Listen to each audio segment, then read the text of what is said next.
Popcorn world.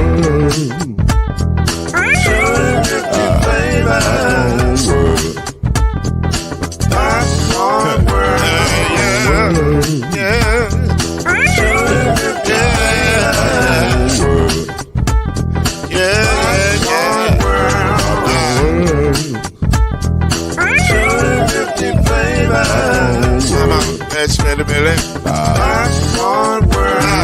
Can I make you groove now? Yes, I can. So you can get this groove in a bag of a can. You can make it round the world and it holds in your hand. Popcorn world. 250 flavors gonna make you smile. 250 flavors gonna make you smile. 250 flavors gonna make you smile. I said popcorn make you smile. Ah. Popcorn world. Popcorn world. Popcorn world. It's a popcorn world. It's a popcorn world.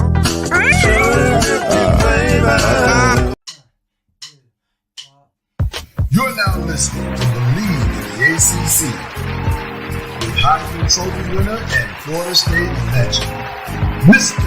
Charlie Ward, Wave 3 TV, and Fern Creek Hall of Famer Kendrick Haskins, and Mr. Talking Noise himself, and of course Mama Noise's man, Lloyd Spence.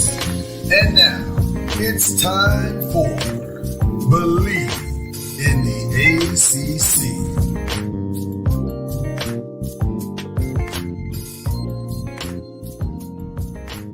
We have returned from a beautiful, beautiful summer. A fun summer. We've returned. We're back. A busy summer. A busy summer. It was definitely a busy summer. That's the great Kendrick Haskins. That is the incomparable Charlie Ward. I'm Lloyd Spence. We're glad to be here. We believe in the ACC. We've returned. And we got a lot to talk about. A lot to talk about. That's what happens when you've been gone a while. You build up the coffers. And now there's a lot, and now there's a lot to discuss, right? So right. Charlie Ward, how are you doing, brother?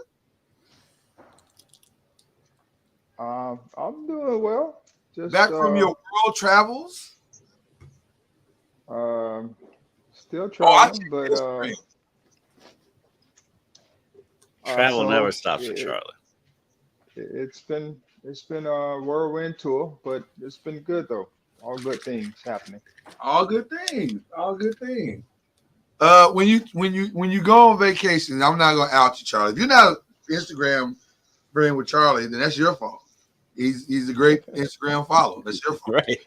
So yes. I'm not gonna out him where he was. He can say it if he wants to, but I'm not gonna out him. But I am gonna say, when you travel in the manner of which you have traveled, are you more tired when you return, or are you more relaxed when you return? Well, for that specific trip, that was a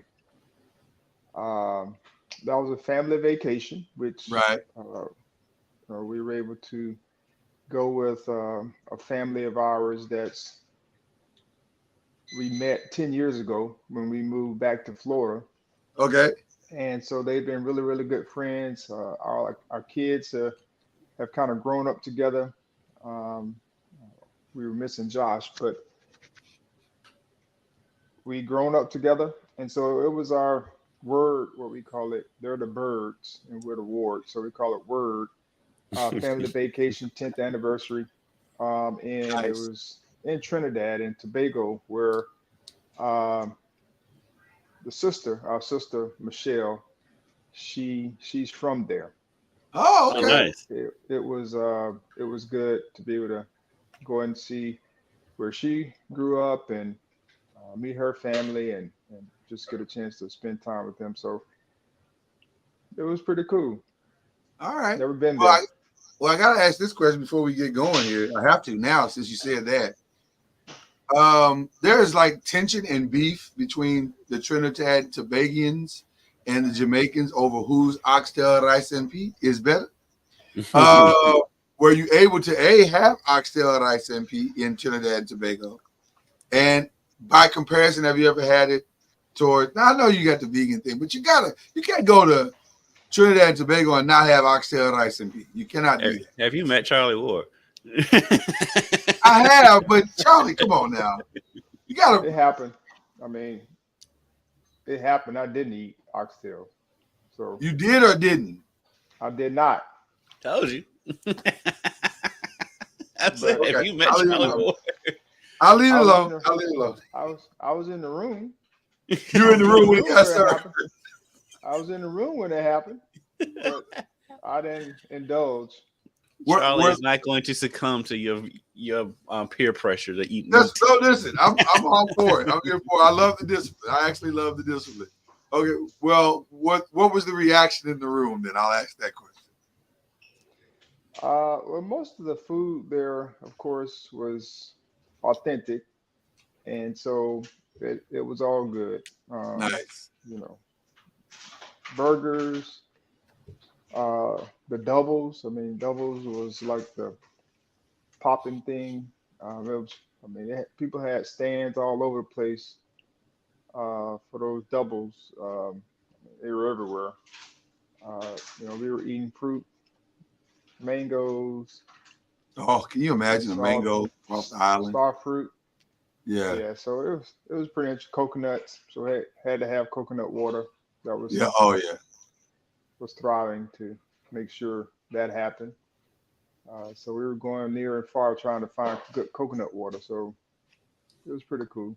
All right. Sounds like you had a good time, Charlie. I had a good time. And of course, Kenny Haskins, I don't know if he's been vacationing because he's been working pretty hard.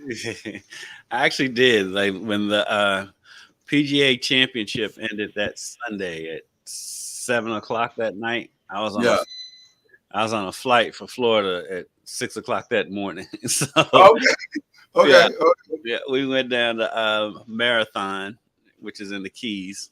Yeah. And we spent the week down there. It was awesome. It was awesome. We spent the day in Key West, and yeah.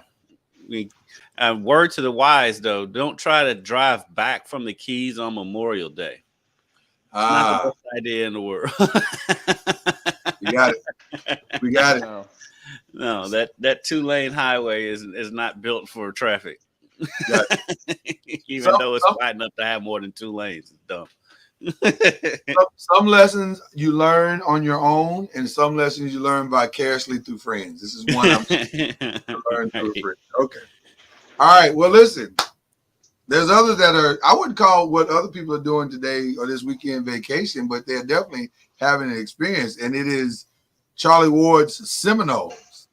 They have decided to open the season in Dublin, Ireland.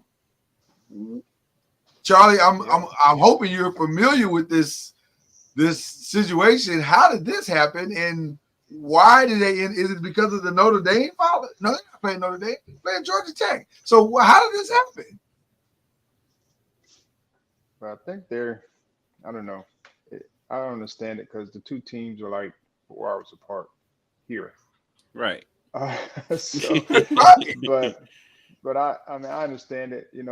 It's always the week 0 games, and everyone wants a different experience. So that's kind of the experience that we were taking.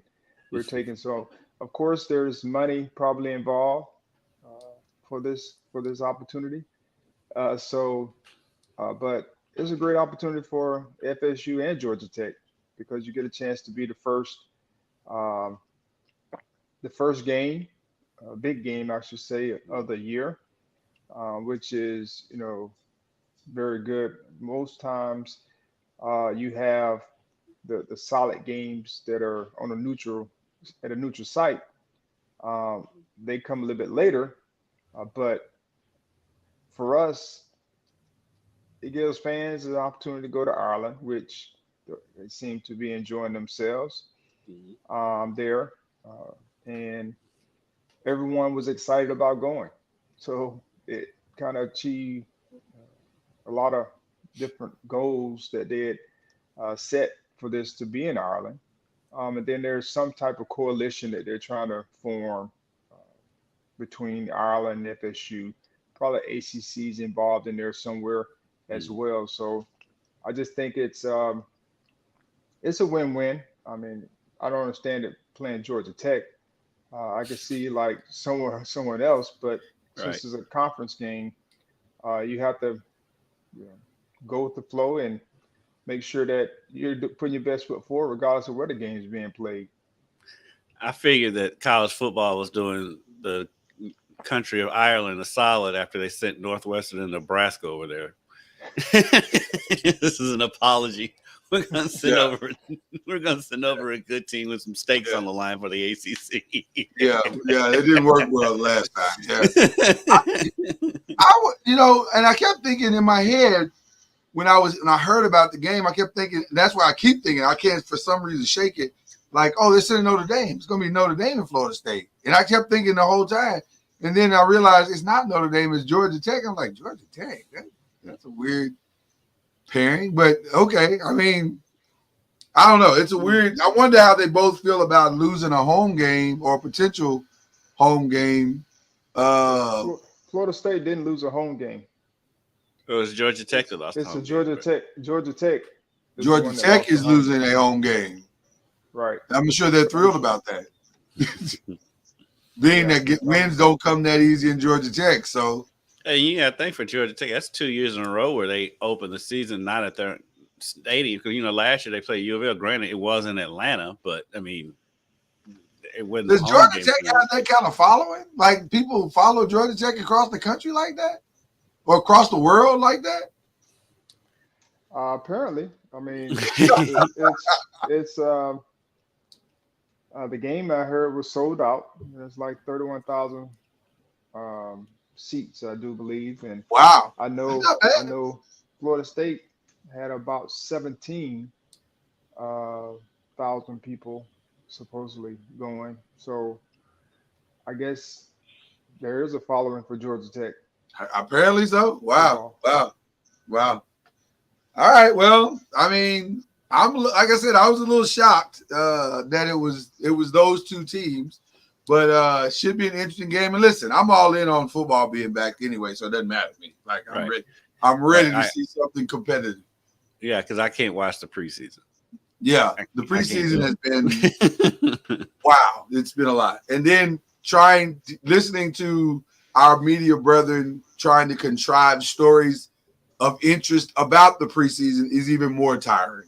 So I'm ready to see something of substance. So this is going to be a lot of fun. Well, listen, we're here. College football is back. It starts this weekend. And every year we like to do our ACC predictions. And so there's no reason for us to not do that this year and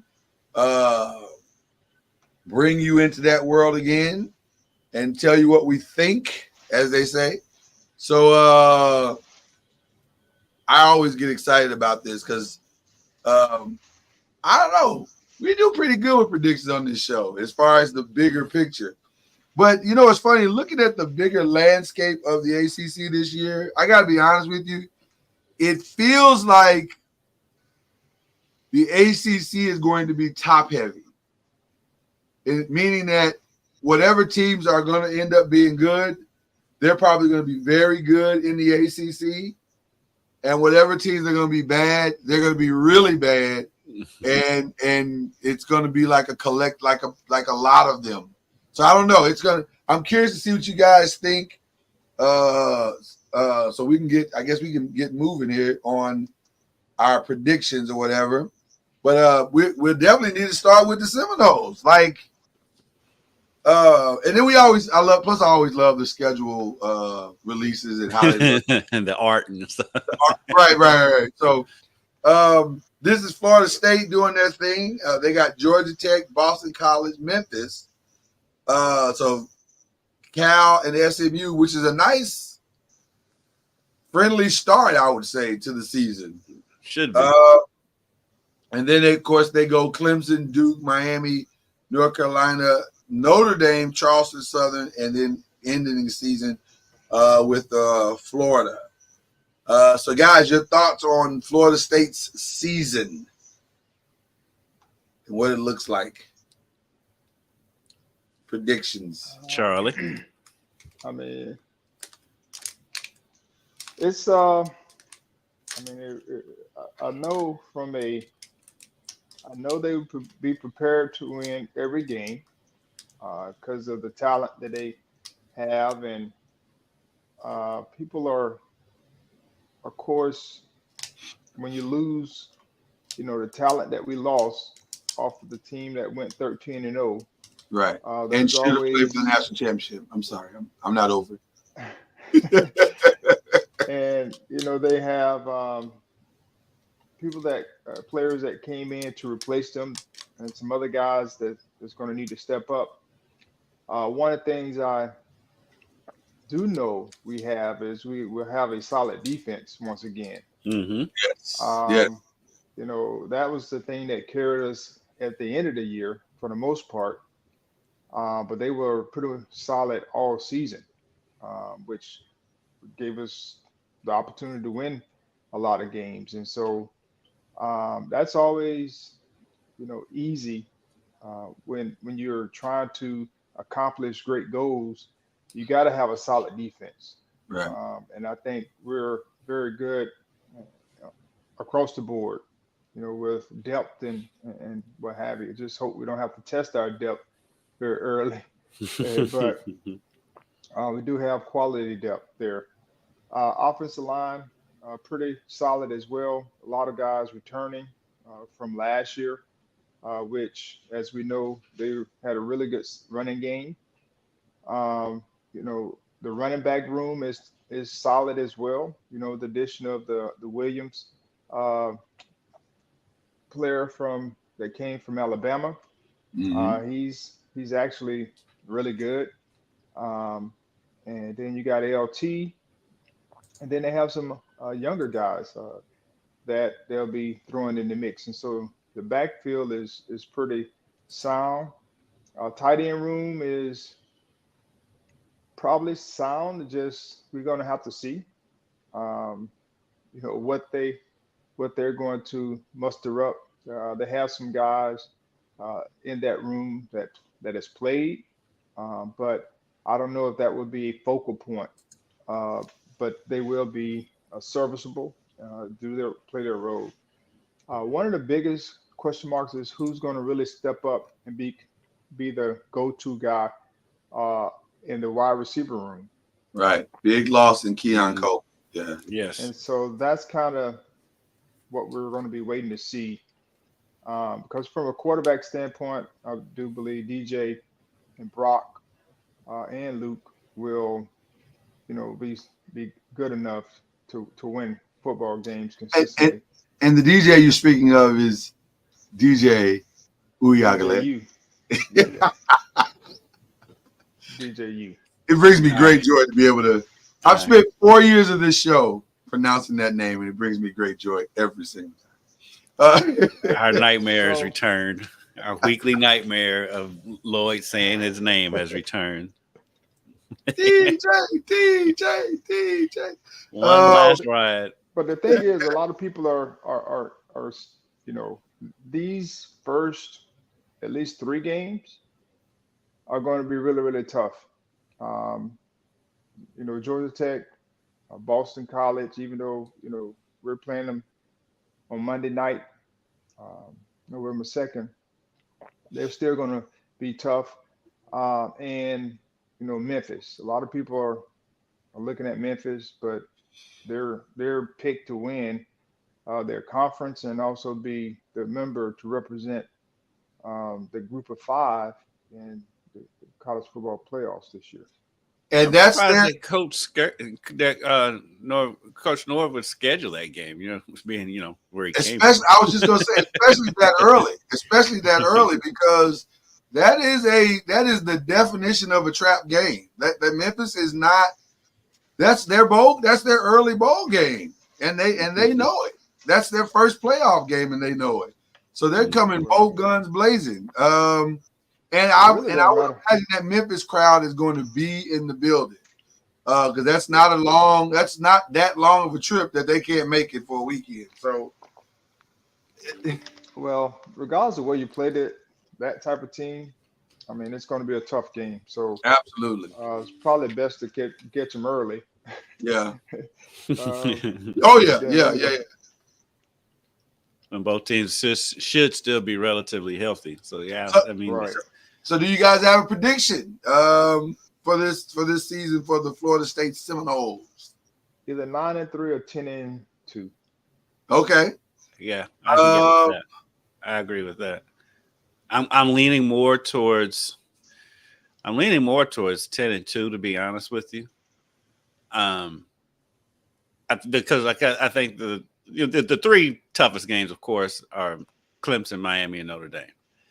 And so I think they'll take care of business against Clemson. Miami, once again, we're back with Miami's being back. Usually by that point in the season, we know they're not. And so Right. I'm gonna go 10-2, but I think the ceiling is 12-0. I can see them going undefeated. You can see them going undefeated. Really? Wow. Okay. Yeah. You know what I'm saying? I trust them beating Clemson at home. I don't trust Miami at all, and I'm not that high on Notre Dame at the end of the season either. Notre Dame is this is the most wild card I think Notre Dame's ever been. Because I like them having Riley Leonard. I love that. I just don't know what that means to the whole thing. And it doesn't feel like, I don't know. You just don't know. Like you just don't know. And we've yet to see. And they're going to get all the hype. And for sure. It's already started. Yeah. It's already started. That game, if Notre Dame does take care of business like they should, I mean, that game is going to be a college football playoff preview, I think. For sure. And so yeah, that'll be a huge game. But I trust Florida State. Looking at their schedule, all the teams they play, I trust Florida State more than I trust the other tough teams on their schedule. To me, the games that are like tricky is the Memphis game. I'm gonna be honest with you, and I know we're gonna get to it here in a minute. The Clemson thing, I think we're right back where we started. I really do. I really do. So that one doesn't scare me as much. But the like you said, the Notre Dame and then the Florida is you just don't know. Like those rivalry games, man, you just don't know. It feels like Florida State shouldn't have any problems with them, but it's a rivalry game with a lot on the line. But I will say this: 10-2 doesn't seem unreasonable to me. It does not seem unreasonable. But 9-3 would not be shocking. So, all right. All I care about is we make it to the ACC championship game. Yeah. And win the ACC. We do know we would definitely be in the playoffs. Right. Absolutely. Absolutely. Yeah. Don't leave anything to chance if you're Florida State. We've seen how that works. We've learned in past. Yes. The Georgia Tech schedule thing didn't. They didn't put much time into it. Well, this one, I had to get this from somewhere else. Theirs didn't look very good, so I didn't want to embarrass them. So I just put. It went old school. They're going old school on there. It does look very 80s. Right. It's like the card they hand you as you're coming through the door for the game. But they got Florida State, Georgia State, Syracuse. So technically they have 2 road games to start the season. Florida State and Syracuse in the ACC. And then they got VMI then at Louisville. So the 3 toughest games to start the season are on the road. They've got a very tough schedule there. Yeah, and then they got Duke, North Carolina. I can see them going 3-9. Yeah, the thing about Georgia Tech is that they haven't settled like a lot of the stuff that they need to settle to be competitive. And so I think that's going to show up this Saturday when they play Florida State. You're going to see exactly what we're talking about. And I think that's going to follow them in the traditional Georgia Tech fashion Like they probably won't have figured any of their stuff out until right around that Duke North Carolina games, and then after that it's a sprint to the finish line. Can they get to 6 games? So I'm gonna say it's probably more likely that they're 4-8, 4-9, whatever. Is it 12 games? 12 games. So 4-8. Mm-hmm. That's my prediction on them.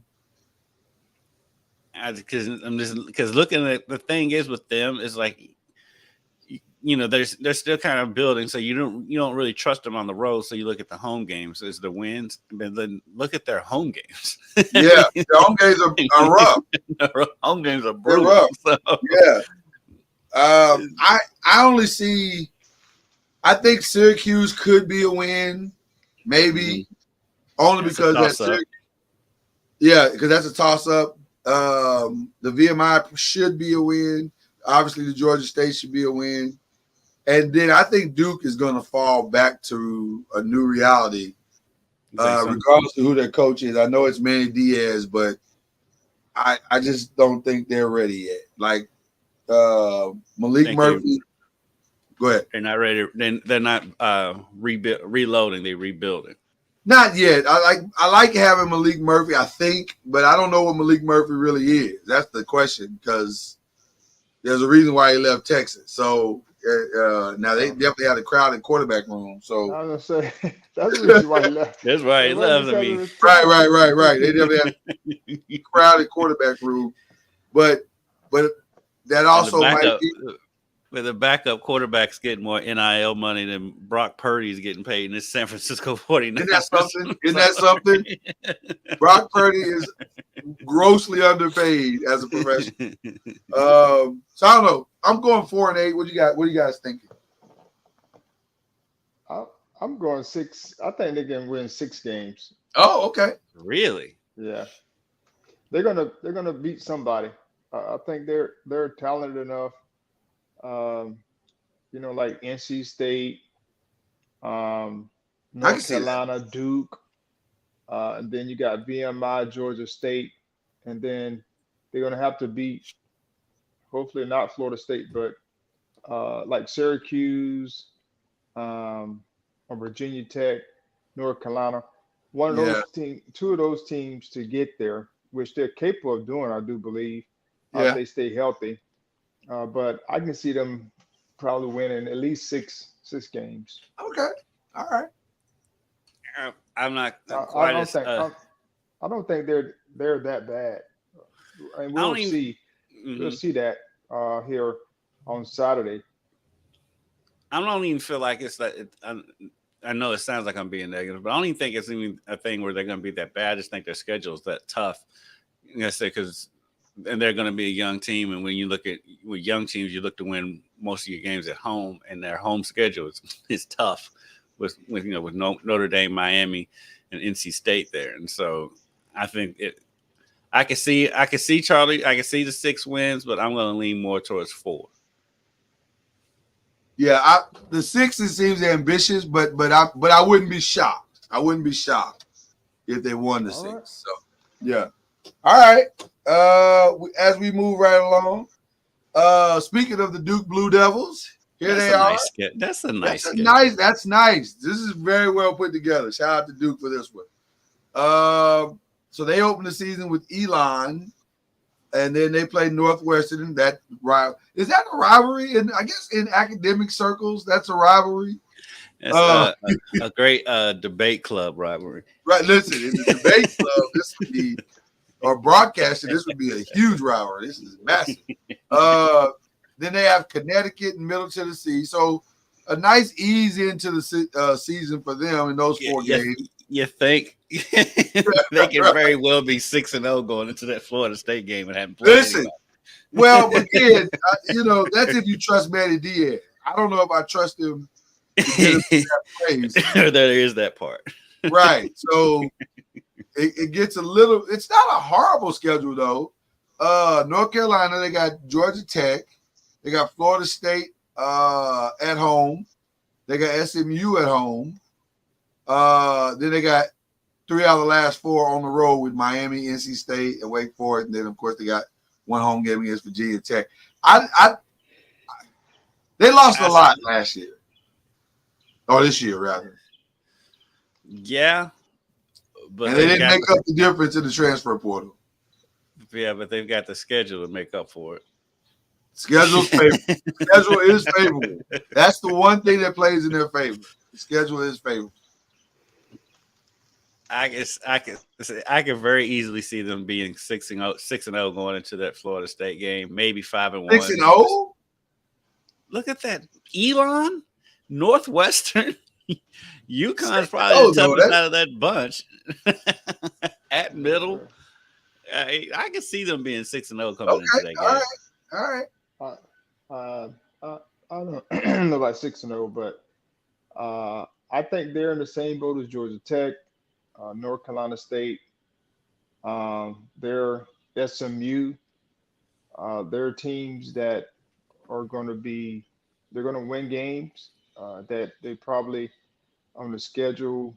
People look at them and say, you know, they'll be underdogs in some games, but I think they'll probably there'll be another team that get to 6 wins, possibly 7, if they can, you know, catch one of the teams that we think, like a Virginia Tech, a Miami, you know, one of those type teams where they can get a win, which is going to be tough. But they do have Virginia Tech at home, and but they're on the road at NC State, which we all know is tough. Right. But I'm not. I mean, I don't know what Northwestern has or North Carolina, and we'll get a chance to see what Georgia Tech has. But you know, North Carolina Duke is a rivalry game, so anything can go there. But I'm not sure about 6-0 going into Florida State, but I'll give them at least 6 or 7 wins. Yeah, I was thinking 6 wins. But more than likely, they'll probably end up with 4 or 5. That's probably also true. That's probably also true. I'm thinking 6 as well. Just because Wake Forest is on the schedule, I feel like SMU, maybe they're not quite ready yet. They're going to surprise some people. Huh? They're going to surprise some people. And they may surprise 1 or 2 people on here. So maybe 7, to squeeze out 7. But I'm going to say 6 because it's safe. But they can surprise some people for sure. All right. I'll give them 7 wins. You give them 7? Okay. Yeah. So here's Boston College. Syracuse treatment. He's giving them the Syracuse treatment. He believes. I don't believe. I believe that schedule is soft. Well, speaking of interesting schedules, Boston College was done no favors whatsoever. This is a tough schedule, in my opinion. Yes. They opened with Florida State. On a Monday night, so the whole world's watching. Well, not the whole world, because there'll be some people not watching because it's Boston College. But a lot of people will be watching. Then they get Duquesne, which is fine. But then they go on the road to Missouri, and then they get Michigan State at home. And Western Kentucky is not a gimme. No, it's not, because Western Kentucky has offense. I don't know who scheduled that, but it's not a gimme. Western Kentucky's offense, they can put on a show. They can put on a show. Stop. Their defense can't stop a cold. Can't stop their offense. Their offense, they can put up arena football numbers. Absolutely. They got Michigan State. Yeah. Yeah, they got Michigan State. I don't know who put that on the schedule. That was a mistake. Why? Michigan State is not a juggernaut. They're not. They're just in a big conference. They're not, but I gotta believe they're better than Boston College. I have to believe that. I could be wrong, but I gotta believe that. You gotta be mindful of who the coach is now at Boston College. Who is the coach at Boston? I don't even know. Bill O'Brien. So they're gonna be good. They're gonna be ready. But you but know he what can. kind of, but you know what the style of offense is going to be. Yeah, Yeah. yeah, yeah. They'll definitely be ready. They'll be way better That prepared Western than they Kentucky, probably I'm ever have telling been. you, that game with them in Western Kentucky is going to be fun. That could be That the might issue. be 50-48. So, Charlie, are you predicting a breakout season for the Eagles? I'm not saying that, but I'm just saying They do have a good quarterback. they have a good quarterback, and I think their offensive line is going to be solid, of course. And I'm not sure who they have at the running back position, but I don't know who they're throwing the ball to. Zay Flowers is gone. Right. That's A over. couple Yeah. years now, so Right. I don't know who that is. But normally they have a solid defense as well. Um, so it's kind of hard to predict when you hadn't seen teams. Right. Yeah. And then in this evolution of the transfer portal and coaches moving, and you just don't know. You just don't know what you're going to get until you start seeing teams compete. Hmm. So a lot of times it's hard to predict something that you hadn't seen, and you start going back to what they were last year. But as a coach, your team can definitely be different than last year, especially with the transfer portal and other guys stepping up their roles. So I'll just be interested to see how they start and what they look like. Um, Well, here's one of the best things they got going for them. 4 of their last 5 is at home. That's probably the best thing that is happening on their schedule. That's why I can get them up to 6 to 7 wins because of the 4 of the last 5 being at home. Yeah. I can see them being wildly inconsistent, but at the same time, by the back end of the schedule, maybe it gets good.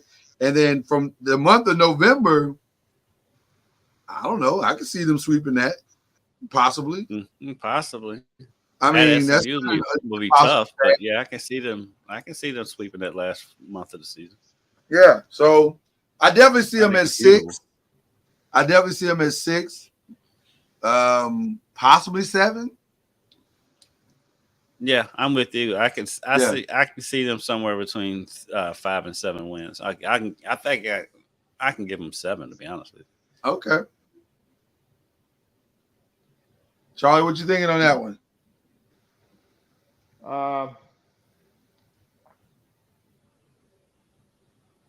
I'll give them 5 wins. 5? Okay. Yes. I think it might take Bill a little bit of time to get his feet wet and get his players, but they're going to be ready. Now, that's one thing you can't take away from the program. They're probably going to be more prepared than they've been in years. So Yeah, that's yeah, that's not the tallest hurdle to cross. right. All right, Clemson. Here they come. And they're opening once again against Georgia. Let me ask you a question. This is just for my own personal wanting to know. What's going on with Clemson's schedule in Georgia every year? Like, why is that a thing? Are they friends? Is that what it is? And he just feel like he owes them a solid? They're not that far apart. Well, no, I know, but I'm saying you're not the Clemson you used to be. So it feels like you're just taking an L for the sake of taking an L. Well, they don't believe they're not the Clemson they used to be. Exactly. So it's Have they looked in that mirror? Because they're not the Clemson they used to be. It's really a good barometer test for your team. Is it? Yes. I think, and part of that's an ESPN thing too. I mean, You gotta get that bread. That check is just entirely too big not to turn down.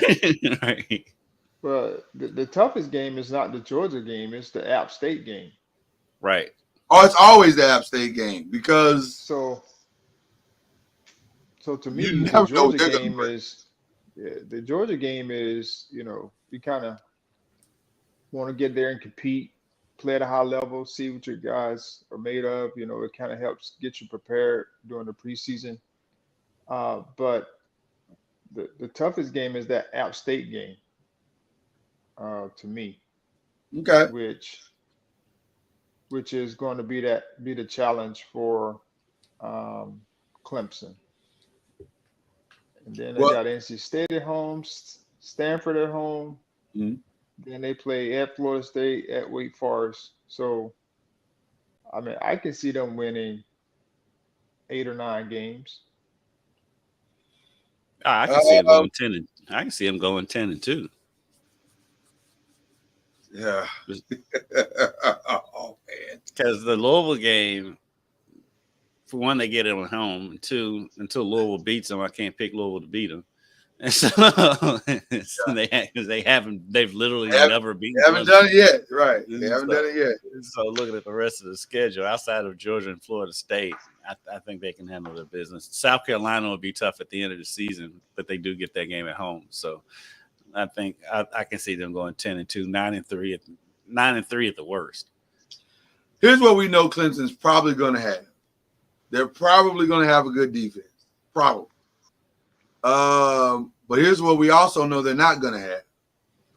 They're not going to have Will Shipley.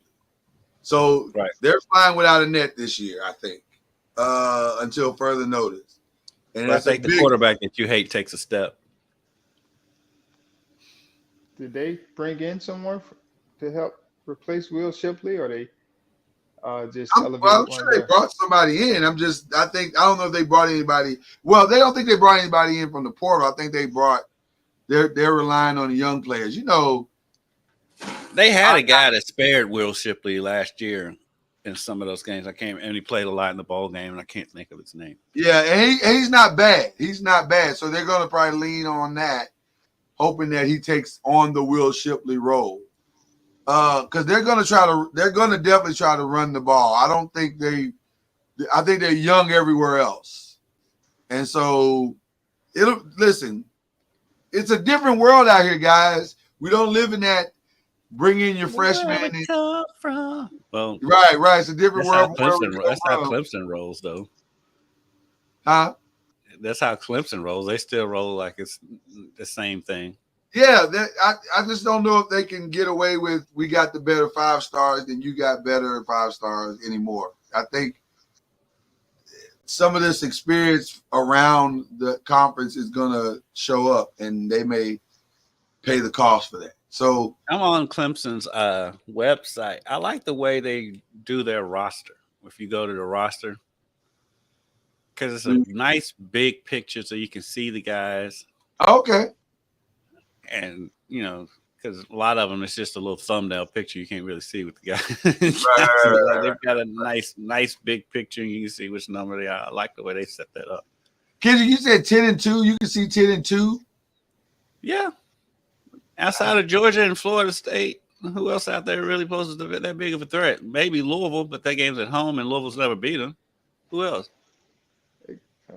They don't have Notre Dame on the schedule. They don't. I was looking at that. Yeah, they're at Virginia Tech. Virginia Tech's going to be a tough. That'll be that's the toughest one. That's why I said I could see 9-3. And they don't have Miami. At Virginia Tech. They don't have Miami either. So for whatever that means, I don't know what that means anything. Looking at their pictures, they got a good solid group of kids that look like their daddy will sue you. Hilarious. I've never heard a player described that way, but that's funny. I'm gonna go 9-3, just because I just the transfer portal is the X factor, and I just think I don't know. It's just but for them for Clemson, and really they're good. The way they're doing stuff, I mean, they're still good. I mean, we laugh at them because Dabo seems behind the times on the transfer portal stuff, but they're still good. They still have talent. They're still getting 4- and 5-star athletes there, and so, and in the ACC, I mean, let's be honest. I mean, they're avoiding. I mean, they get the toughest team in the ACC. They've got on the road, but Louisville's the other team on that schedule with Virginia Tech that they got, and they got Louisville at home. So they don't have Miami, they don't have Notre Dame, and so I think 10-2. I think 10-2 is very reachable. All right. You agree, Charlie? Yeah, I think 10-2 or 9-3. Mm-hmm. 8-4 at the there. worst. 8-4 Yeah. at the worst if South Carolina upsets them, because South Carolina is going to be pretty good this year. So I can see that 8 to 10 wins. I agree with that. All right. Right now, Miami is for sure the leader in the clubhouse as it relates to scheduling, or as far as the look. I won't say that. And this one doesn't have dates. I expect Miami and Florida State to lead in the art every year. Yeah, this is fantastic. Louisville's going to be up there too. Yeah, this is fantastic. By the way, now it doesn't have dates, so it just has home and away. You know, they're still Miami. Right. But It's still gonna be stuff that don't make any sense. Right. But it's a nice visually looking thing. So I see FAMU. I guess what is that? State. All State. Shout out to FAMU. Yes. The Rattlers. Shout out to the Rattlers. One of my former teammates, the head coach there, James Cozy. So got to shout out the Seminoles. The Rattlers. The Rattlers, yeah. That's from my Seminole Jace. There you go. Yes, Seminole across the street. Right, across the tracks. Right. So they got FAMU, they got Ball State, they got Florida State, Virginia Tech, Duke, and Wake Forest at home. Is the Virginia Tech game at home? I can't. Yeah, at home. Yeah. And then away they got Florida, South Florida, California, Georgia Tech. Is that Georgia Tech? What that S is who? Who is that? Syracuse? Okay. Yeah. And then Louisville. All the way. Apparently the dog takes great umbrage. He's like, away? What's that about? So again, it's Miami. Every year they're back, and until they're not. I heard Greg Cody on the. If we're being honest, I heard Greg Cody on the Levitar show the other day said Miami's gonna go 12-1 or 11-1, and they're gonna make the playoffs. I was like, we do this every year. Whoa, no, we don't do this. No, we laugh at the world does. Right, everybody else does. I've heard several outlets say, "Oh, Miami, this is their year. This is their year." And I'm like, it was their year last year, and the year before. it's their year every year, and the decade before. Right, it's been their year for quite some time, and we end up with the same results every time. I see them losing to Florida State. Yes.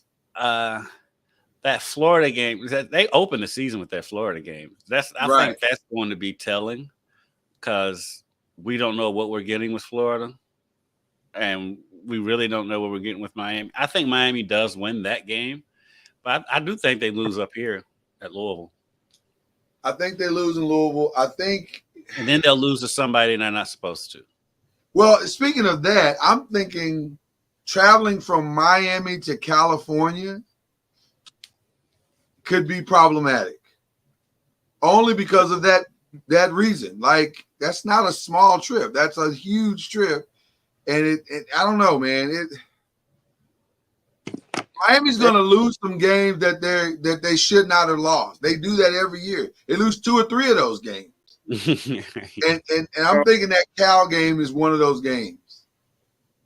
Well, I'll just say this. It's really going to depend on how Cam Ward performs, because they're going to have talent, just like Florida State. They're going to have talent.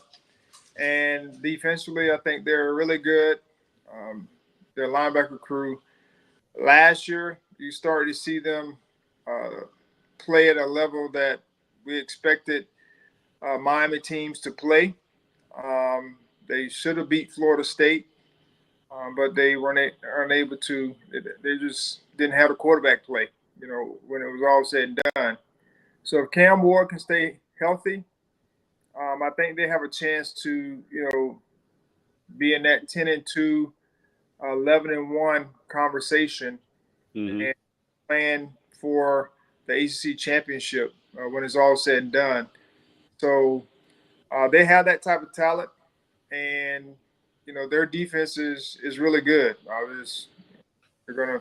They may have some issues on the back end, but the front seven is going to be stout. And if they can figure out the back end piece, then they may be that team. So it's just be interesting to see how they fare when it comes to some of their weaknesses, and if those weaknesses aren't glaring, and they're able to become stronger over the course of the season with some of the teams that they're playing early on, especially, then they'll have a chance to be in the ACC championship talk for sure. I think I don't know, Sheriff, you was back on when we was talking about that game at Florida. I think we're going to open the season. I think we're going to learn a lot about both of those teams. That is true. I mean, that is true. Cam Ward playing well is obviously the most critical of these things that we've mentioned, Charlie. But I also want to echo something else and add to it. I'm curious about their running game and what that's going to look like in complement to what Cam Ward does. They brought in that kid. Right. And so I'm curious if he can complement Cam Ward's game, then that may be the difference because I think Miami's defense has been solid the last 3 years, but no defense. Yeah, but no defense can stay on the field 48 minutes. Like, that's just so somebody's got to give them. And the run game, when they have a lead, is going to need to kind of give that defense some time and to breathe and to be okay and give Cam Ward those open lanes, that he can do what he does. So I don't know. I listen. How many times has Miami let us down? Many. So. Yeah, on paper it looks like an 11-1 team, but Canes. I do believe in. You're not going to trust the Canes. I believe in Cam Ward more than I've believed in any quarterback they've had over this time. Yes. So that makes a world of difference. Now, can they keep him upright? That's going to be the question. But they've got the players. They've got the offensive line to do it. They've got everything in place. It does feel like, but it just feels like at some point Miami's going to Miami. So to your point, Charlie, is coach coaching for his job, because you can't keep having the players based on what you just said, Kendrick, and then and every year you're coming up like not just short, only his second year, tremendously short. This is only Cristobal's second year, though, so I don't think he's. That's not my. And what's your point? It's Miami. They are a private school. They don't have money to keep shelling out to pay all these coaches. I'm just throwing it out there. I'm throwing it out there because we understand the impatience of sports today. And what do you think, Charlie? I don't think. I mean, we keep throwing. There are some people that may be in that boat. But I think they have a good enough team, and they're recruiting. That's the thing that you also have to look at is, they're in a place now where they're starting to recruit well. If you're winning 9-10 games or in the conversation for, talking about ACC championship or getting to the playoffs, those are things you have to think about, because if you bring in someone new, then you're going to lose some recruits. Then you got to start all over again. And so those are things, unless the wheels fall off, this year, that's something totally different. What's the wheels falling off? 4 losses? No, not all, not overall. But like in the middle of the season, they lose a couple, lose some games that they shouldn't lose.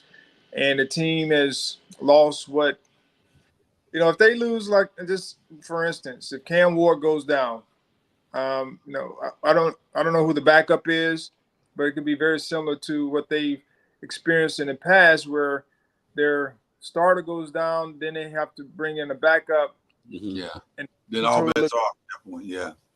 Team looks totally different from an Yeah. offensive standpoint. And you know, in good games, you're going to need at least average quarterback play. Yeah. And have another loss like they had last year. What was that, Georgia Tech, when all they had to do was just down the ball? Yeah. That Can't will have another one of them. correct. Now that will go a long ways into him being relieved earlier if he has another blunder, something similar to that. Gotcha. But he's a Miami guy. You know what I mean? He's a Miami guy. He's recruiting. He's a recruiter. He is a recruiter, so he's gonna bring in talent. So I think his leash is gonna be a little bit longer than people expect. Should be. Let's say it's a private school. It's hard for them to keep paying off coaches. Listen, no arguments here. No arguments here. Now I got to give Virginia credit here on creativity. This is fantastic. Except one thing. What's that? There's nothing on here that lets you know that this is Virginia. That's the only problem. Well, on each card, that thing is supposed to be. Oh yeah. Well, I don't know if you can see it on each card. It does say Virginia at the top. Yeah. But it's still weird. Like that part's weird. But I like the concept. Creativity. Yeah, I do like that. So they got Richmond to open the season with the Spiders. Then Wake Forest, then Maryland, which the Maryland game, you know, that's it. You just never know what Maryland is. Exactly. Then you got Coastal Carolina, Boston College. So the first 5 games are winnable games. Mm-hmm. So it's the first real test probably is Louisville at home, which they get at home. Then Clemson on the road. Clearly they don't like Clemson because they put that little kitty cat there. That's funny. Well, the North Carolina was even funnier. Yeah, the North Carolina thing, that feels like shade. And then Pittsburgh, Notre Dame, back-to-back on the road, then SMU, and then they end, of course, with their rivalry game, Virginia Tech. The Pittsburgh one looks more like an NC State mascot than a Panther. It does kind of. It does have. Went for the P. You could go either way. I'm gonna go 6 wins on this one for sure. Maybe 7. Maybe that 7. Coastal Carolina one's gonna be tricky. The thing that you have to be mindful of is, you know, last year they lost quite a few one-score games. They lost a lot, yes. And that was the telltale sign for me that they've made some improvements in their competitive spirit, talent-wise. And it's Coach Elliott's 3rd year, I think it is now. Yeah, this is a make or break for him, I think. So, well, I'm not going that far, but I just think he's bringing them along, especially with all that they've been going through, you know, to get to where they are now. But for them to lose one-score games last year, where games were really, really close, and some of the games they were actually winning. Yeah. And you know, in the 4th quarter. So this could be their breakout year to where they may win 6, potentially 7 games if they can make a few of those swings in some of the closer games. I'm saying 7, but I am also saying it is make or break because last year, I think going into that year, he got a pass because everybody knew what they were dealing with.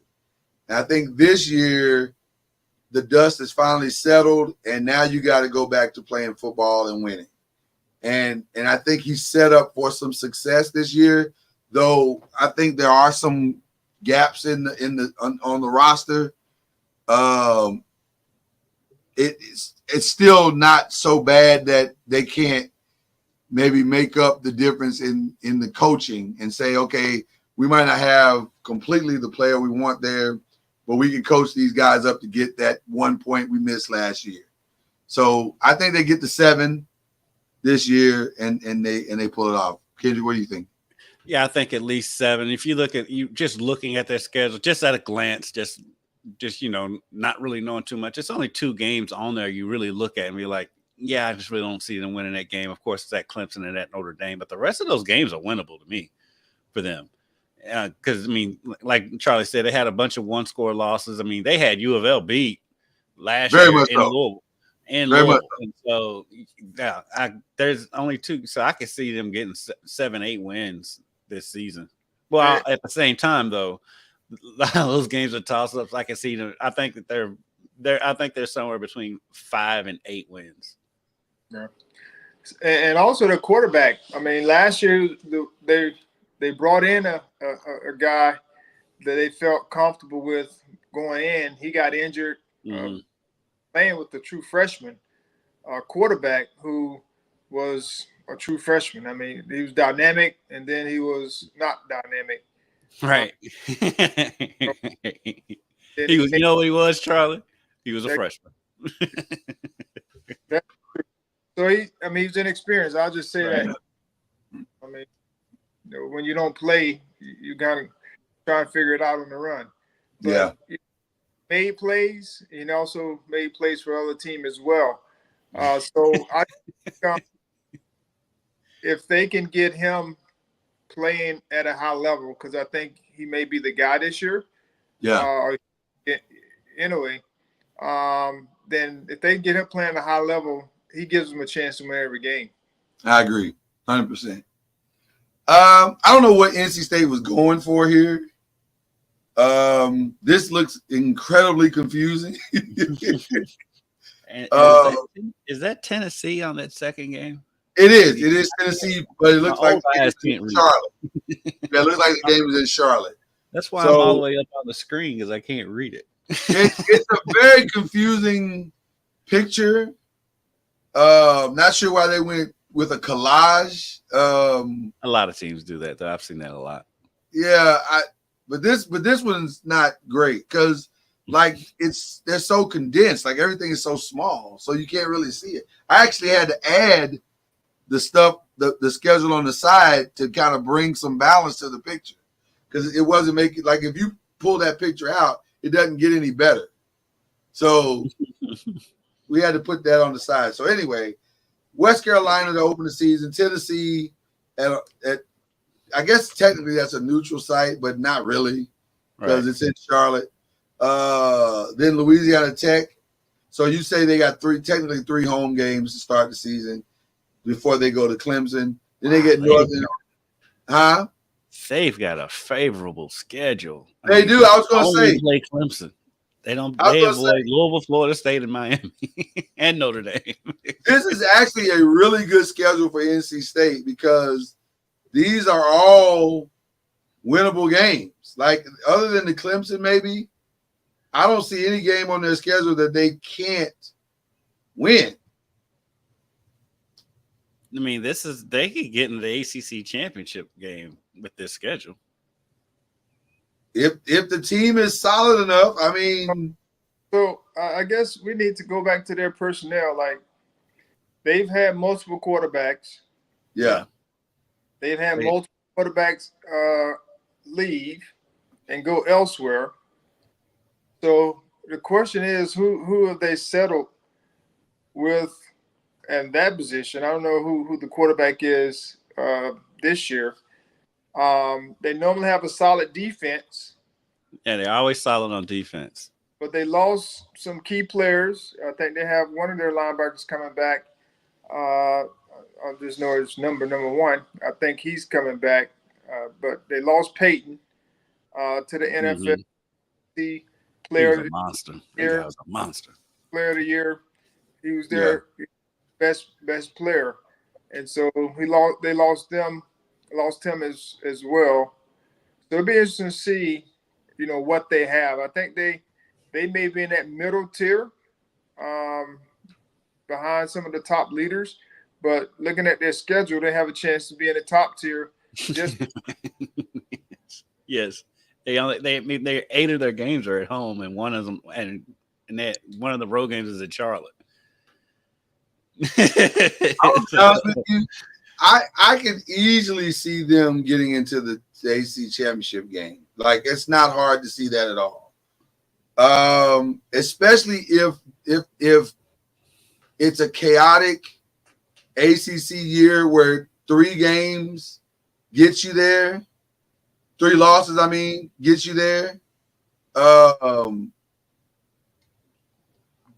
they could easily have only 2 losses. Yeah. Like real easy. I'm maybe 3 because they could drop at California, at Georgia Tech, or at North Carolina. And they can really keep in lose mind all they were 9-3 last year. They were 9-3 last year. So right. it is not unbelievable to believe that they could come back and duplicate that exact same feat. So I'm going to lean toward that 9-3 again. Yeah, I think that really the bottom for them is 7 wins, and the top is 10, maybe even 11, because they could beat Tennessee. I was gonna say I think their bottom is 8, but I'm not gonna, you say 7, I'm not. That's not enough to quarrel over. It's they're gonna be. It's a good schedule. It's a really good schedule. What do you think, Coach Junior? Yeah, like I said, like you guys are saying, I think bottom probably be 7 wins, and then the top could be 11. Yeah. All right. Well, there we go. I'll swing games here and there. They're going to have close games. Because the thing is, ACC is going to be just like most of the conferences, I should say, with all the different teams. There are a lot of good teams, mid-tier teams that could win, a game or 2 against some of what we consider the top-tier teams. So they're one of those teams in the ACC that, of course, with their schedule, they're not hitting very few of the heavy hitters considered heavy hitters in the ACC. So it'll be interesting to see how they handle this schedule. They take advantage of it, because all you need is 1 year. Charles, I was going to ask you and Kendrick this question, because you kind of hinted to it. The only negative to me of their schedule is while they could have a good looking schedule in the sense of record, nationally it might be looked upon as not so good, and they could be in the bottom half of the AP and USA Today polls because they're not playing Florida State, they're not playing Miami, they're not playing Louisville. So that was Louisville last year. Right. That's Louisville's problem last year. So that could work against them in that regard. So where are they starting? Because as we all know, it depends on where you start. Right. If you start in the top 10 and you win some games, then you stay, or you continue to, move up. But if you start outside of the poll, the top 25, and you have like this where you don't have, meaningful games considered with top tier teams, then you don't get a chance to move up, even though your record may be, 5-0, 6-1, 7-1. Mm-hmm. Maybe you may not continue to move up because you're not playing any top tier teams, and so. Well, and that's exactly what it feels. Because you're not in the SEC or the Big Ten. That's just being right. And that's exactly what this schedule feels like. It feels like if they don't get that Clemson win, which it feels like they probably won't, they'll get all these other wins and it won't matter. It won't matter. Yeah, exactly. Right. It won't matter. So it's going to be interesting to see how this all unfolds. But they got a good schedule. I mean, record-wise, it could be good. Tennessee's ranked. I think Tennessee's 15. They're midway top 20. They're gonna have to beat. They'll have to beat either Tennessee or Clemson to get any respect. If they lose both of those games, if they lose both of those games and run the table, it's not going to matter. It won't matter. Right. Well, And But they'll get in the ACC championship game if they do that. So that's more important.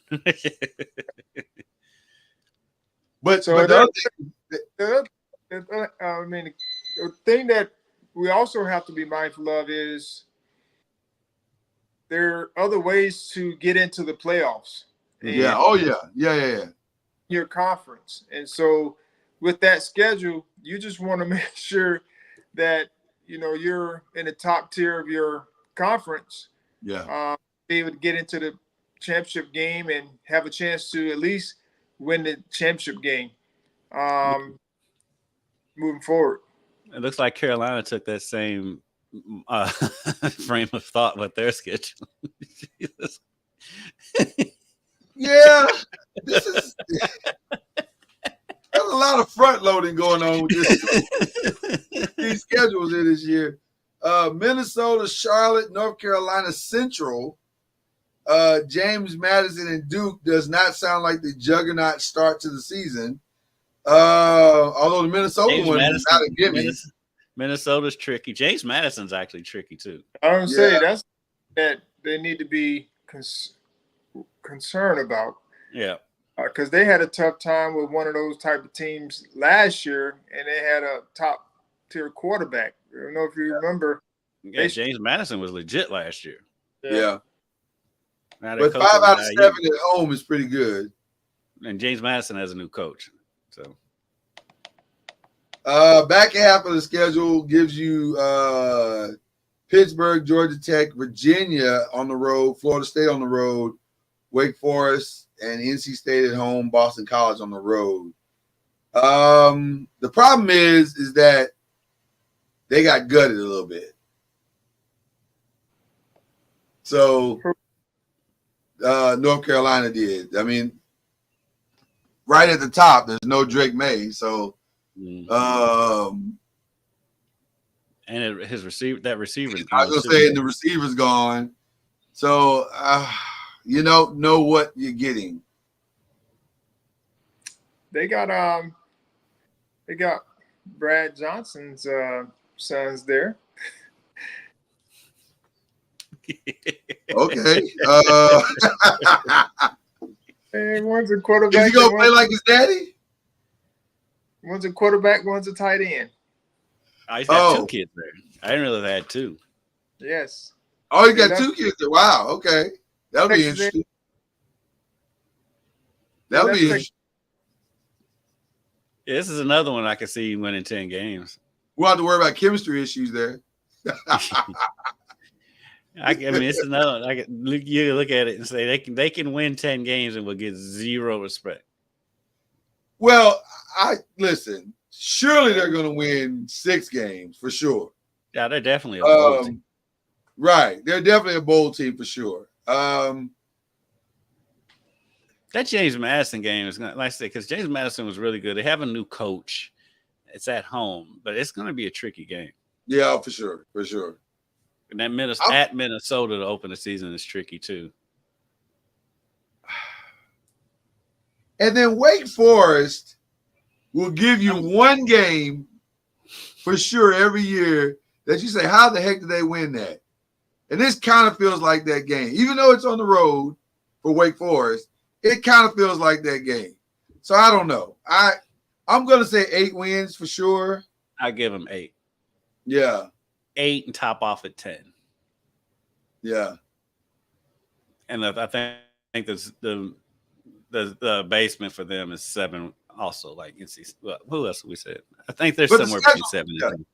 The schedule sets up very nice. Very, very nice. Very nice job scheduling by North Carolina and North Carolina State. Right. You somewhere near there, Charlie? I can see 7 wins. Yeah. Mm-hmm.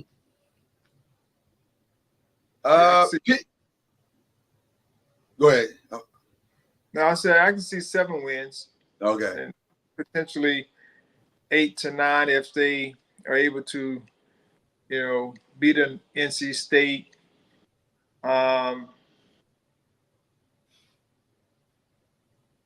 Yeah, NC State.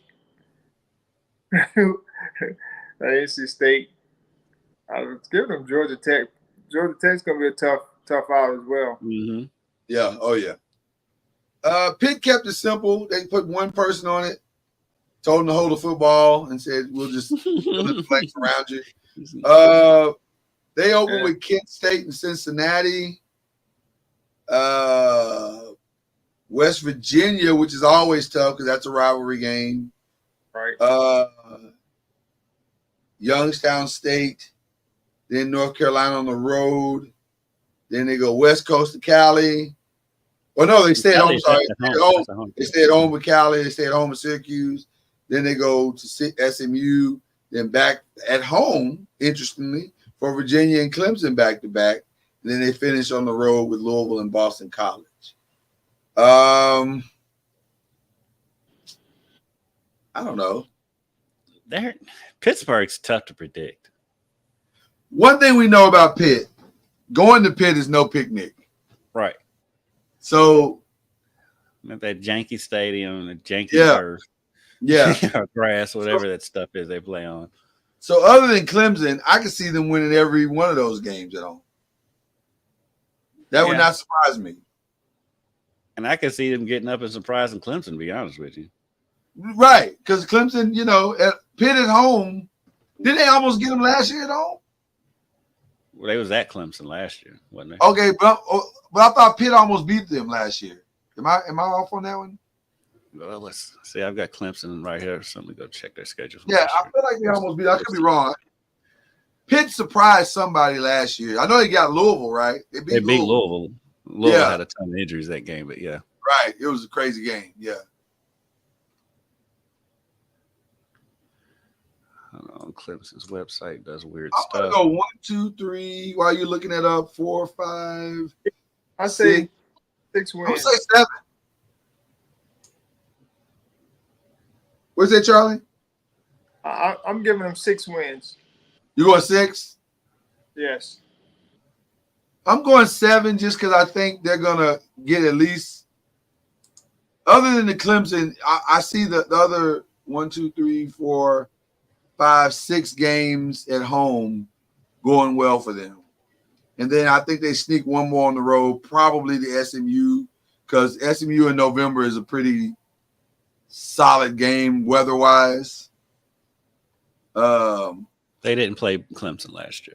They didn't play Clemson. Okay, I just don't remember who it was then. It was one game they stole. It was the Louisville game they weren't supposed to win. They stole it, I believe. But I know that right. Maybe that's what I'm thinking of. I don't know. But I'm going 7. Where you going, Kendrick? I'll go 1. West Virginia is kind of tricky, even though they're at home. That West Virginia, that rivalry. Yeah. I can give them 7. All right. Speaking of Wake Forest, I'll give points for the presentation. This is not bad. That's nice. That's nice. Dude, they got a tough schedule. Yeah, their schedule is brutal to me. Well, the problem is they don't. We don't know what they are. Like what is Wake Forest? Yeah, because the Stanford game could go either way. Why does UConn play so many ACC games every year? Just bring them in at this point. Yeah, they need the money. They need the money. The ACC. We need to go ahead. They need. I mean, I think they would be a great addition to the ACC. It would be basketball wise for sure. Especially basketball wise. Yeah, they for sure would be basketball wise. They're competitive football wise. They would be no different than a Wake Forest in football. Right. Right. They'd be competitive. Yeah, I think they'd be a great addition. I don't know why they haven't made that move. And women's basketball wise, Jesus, Stanford, Louisville, NC State, UConn. Not 100% sure why they scheduled Ole Miss for homecoming. That seems a little like a. And why is homecoming the third week of the season? That feels like a misstep. Seems like all their games are at home for the first 6 weeks of the season. Yeah, they opened the season for the first 4 weeks at home. Like they're at home. But it's not necessarily a good at home. Like No. They can easily go 1-3 at home in the first 4 games. Mm-hmm. So then they go on the road to NC State. Then they come back home for Clemson, on the road for UConn and Stanford. They might as well stay out there. Well, no, because Cal comes home. That's a weird scheduling. Who is that after So they Cal? I can't read. UNC, that's North Carolina. Okay. And then Miami. Oh, I can see them going 4-8. Yeah, this is not a good schedule. Not a great schedule. They did not take the North Carolina and North Carolina State route. They did not. I don't understand Ole Miss early game at all.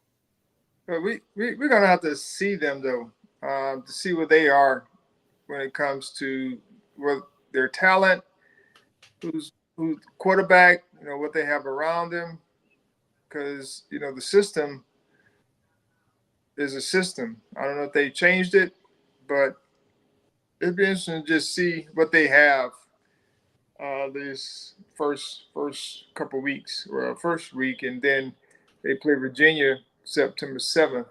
Yeah. So just be interesting to see how they fare, what they have before we can really make a prediction, because we don't know.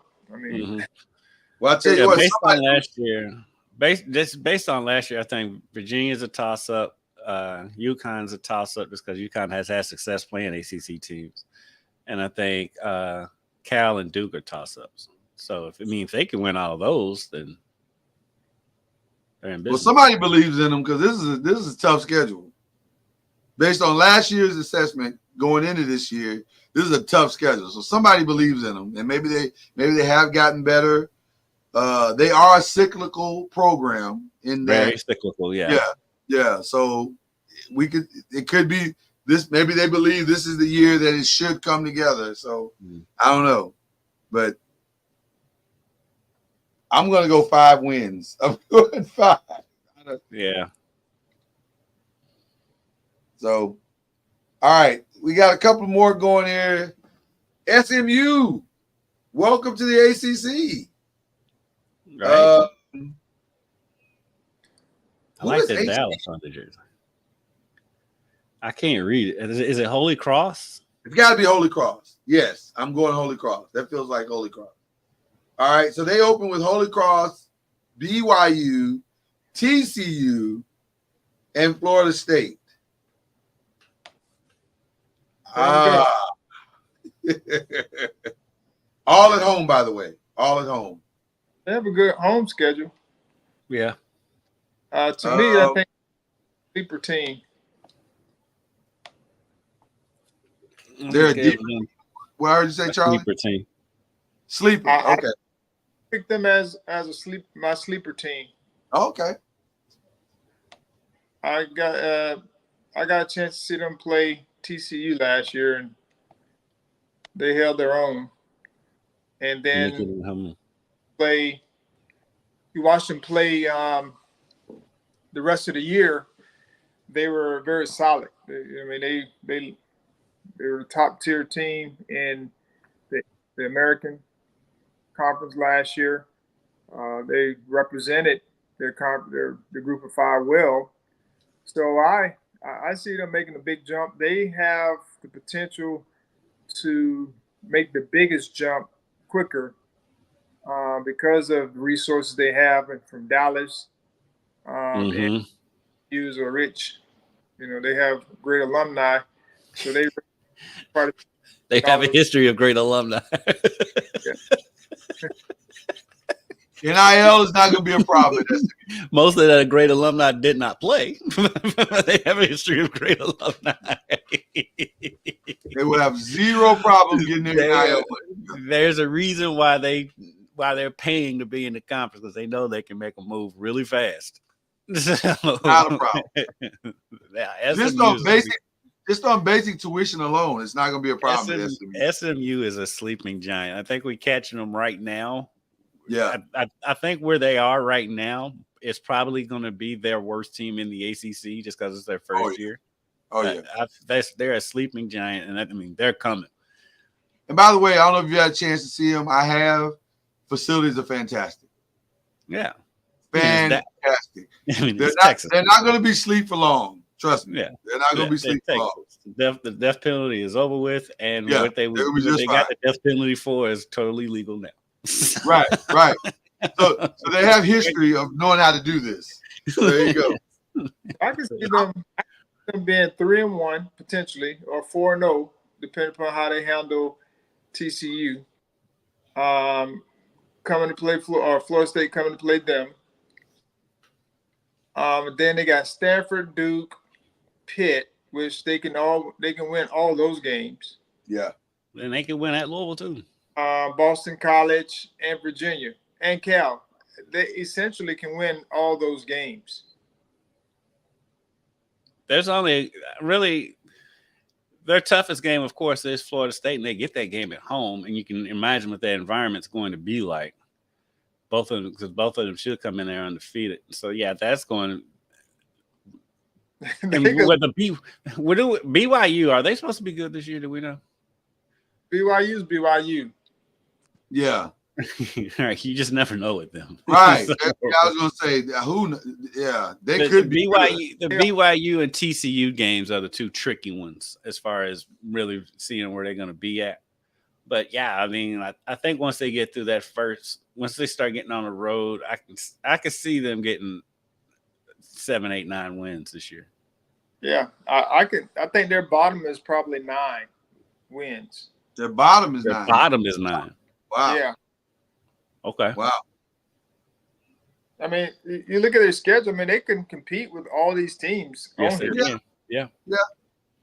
I mean, and Florida State is what you would call the outlier, but I still think they have, from my understanding, with the transfer portal, they brought in some guys, and then who they bringing back, which was a very good defense, and then their quarterback situation, the Stone kid got hurt, and then there was another player they brought in that finished off the season.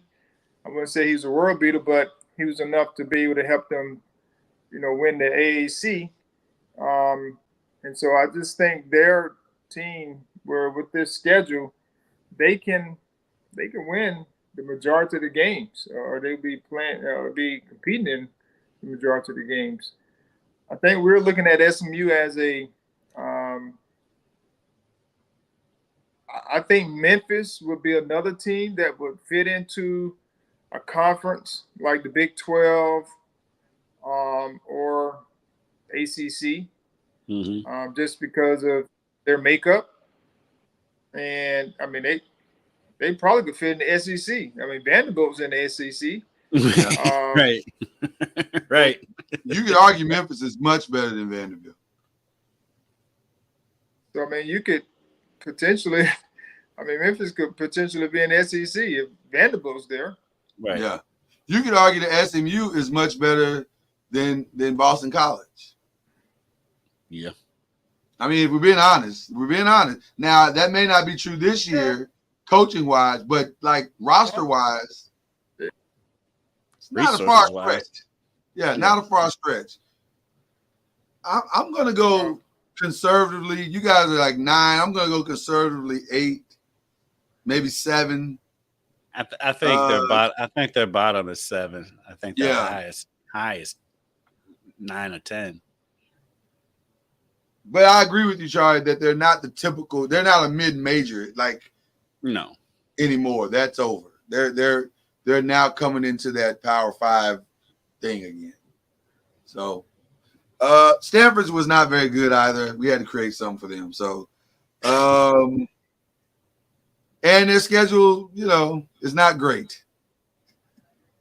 They got TCU, they got Cal Poly. They're on the road to Syracuse, on the road to Clemson. They do get Virginia Tech at home, but then they're on the road to Notre Dame. Then they got SMU and Wake Forest at home. Then they're on the road to NC State. They do get Louisville, and then they get Cal and then San Jose State. The problem with Stanford is that Stanford has taken several steps back from the Stanford that we used to know and love. And so I don't know this might not be the year that they're going to be like really great. No, So they've been down. I see four, maybe five wins. you're being generous. I'm going to go 2. I'm saying they get Cal Poly and San Jose State. and maybe San Jose State at the end of the season. That's on the road. Right. Well, they rally together from all the lessons they've learned throughout the season and somehow knock off San Jose State. Yeah, it's going to be a rough season, I think. I think it's going to be a rough season for them. Yeah, let's go ahead and fly through them. Syracuse, new coach. I give them 4-0 to start. Just because that's 4-0? what Syracuse does. That's what they do every year. Yeah. And then you buy into it, and then Charlie and I sit here and laugh at you for buying into it, and then they turn into Syracuse again. Oh no! I'm done. I'm done buying Syracuse. That's over. That is over. But, I am delivered. I mean, they could start 3-1 though.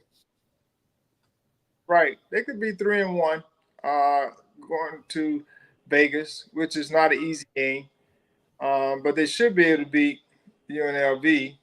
Yeah. But then they're at NC State. They should be able to beat Pitt, or at least be competitive. That should be a competitive game. I think they'll lose Virginia Tech. They'll be competitive against Boston College. They should beat Cal and UConn. And then, of course, they'll probably end up losing to Miami. I give them 7-5.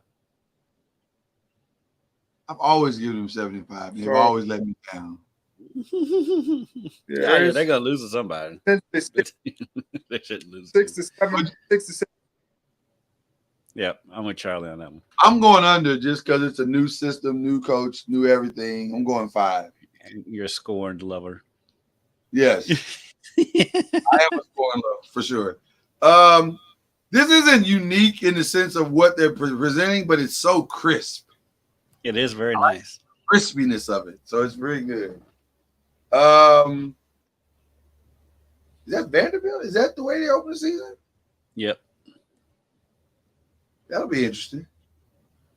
They should win that though. That Rutgers is a trap game. Going to Miami. That Rutgers is a trap game. It is, but I don't. But I think they'll want to say they got something to prove this year. So I'm going to say they win that one. I say they're 4-0 going to Miami.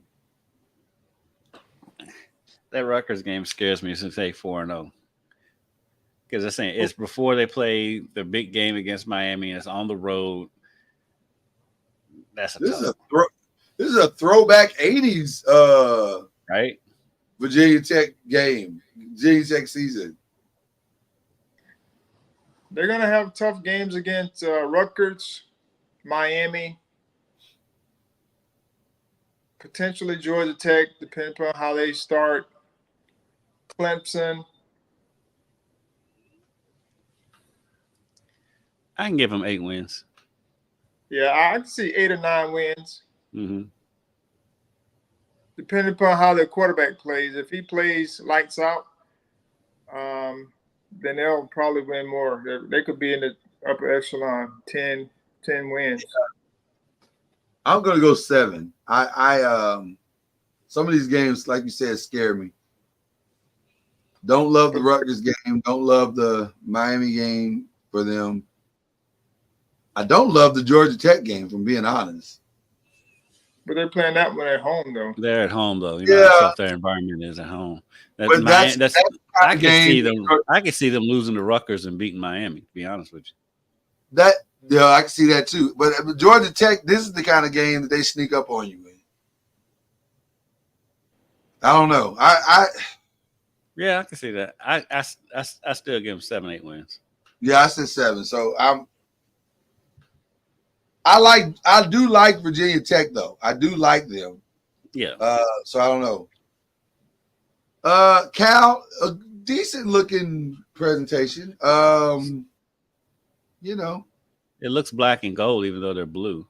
even though they're blue, right? I guess you could say it's Navy. I don't know who this first team is. I have no idea. I have no idea who that is. It's UC Davis. Oh, UC Davis. UC Davis. Okay. But what's the A for? Huh? What's the A for? What are they? I know Auburn, but I'm talking about that. You said UC Davis. What's that A for in that logo, though? I don't know. What's their mascot? Davis? You said A? I don't know what the A is. I don't know, but that's who it is. Since we don't really know the logo, I'll just give them that win. I was gonna say if I can't identify your logo, it's probably not a good sign for your squad.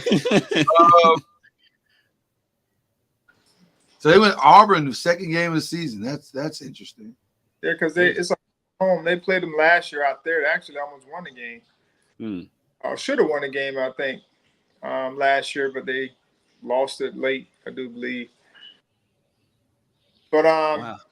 I mean, they could. This is a tough schedule. San Diego State may be a tough opponent as well. I think San Diego State's supposed to be good. That's brutal to start the season. And then you go to Pitt. I can see them going 1-5. Yes. Then NC State. Yeah. Schedule. I mean, they had Florida State at Pitt, but then they have Miami, NC State, Oregon State at Wake Forest. Then they got Syracuse, Stanford all at home. So it's not a brutal, because half of the ballot is a travel piece, for them. That's what I was thinking, Charlie. That's exactly what I was sitting there thinking. The travel piece. I can't give them more than 5 wins. Yeah, they're going to be around that number because they got some tough games. I agree with that. I definitely agree with that. And then I think our last team is Louisville. Yeah, that's Louisville. I don't know. This is fine. It's not dynamic. No, I mean, at least they get Notre Dame and Miami and Clemson. So, I mean. Oh, no. I was just looking at the look of the schedule. Oh, the look of it? I hadn't even got to the games yet. Yeah, I hate when they make the schedule. You can't see their own logo. They should be 3-0 going to Notre Dame. They should be. They should. I mean, and that's winnable. They've won at Notre Dame before. Last time they played at Notre Dame, they was competitive, even though that Louisville team was terrible that year. Well, one thing about it, they won't be afraid of Riley Leonard at all. No. So no, should have. They beat them last year. Right. So they could easily be 4-0, 5-0. The Virginia is a little tricky. A little shaky, but they won their last time. They won there. They get Miami at home, which is big. This is not really a brutal schedule. No. It's not. 8-0 going to Clemson could be very exciting. I think just really and truly, their top end of this is undefeated. Yeah. At the top. Yeah. Realistically, 9-3, 8-4. Yeah. The tricky part is the last 4 games because of the way that they're set up. Yeah. 1, they're 3 on the road. The travel to Stanford coming off of the Clemson game is not great. And then, of course, they have a bye week in there, though. There's a bye week, right? There's a bye, but still, that's a lot of travel. It's a lot of stuff going on. And they haven't beaten Kentucky in 5 years. And they haven't beaten Kentucky in forever. So I don't know. As I say, top end 12-0, bottom I think is 8-4. Yeah, I can see that. Yeah, I can see that as well. I'm gonna say 9-3. A lot of it depends on if Shucks stays healthy, which he never has. Yeah, and so are they going to get the receiver that they lost back? Amari Huggins, Bruce. That's been the rumor the last couple of days that he may return, especially since Lacey got hurt. My assumption is they're not going to need anybody until September 28th.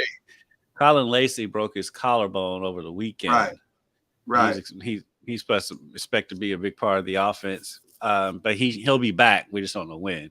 If they can get Amari Huggins Bruce back, that would be huge. I do love that running back they got from Miami. Hold on, I'll give you his name in a second. Donald Chaney. I've been out there to practice. That is a giant human being running the ball. Okay.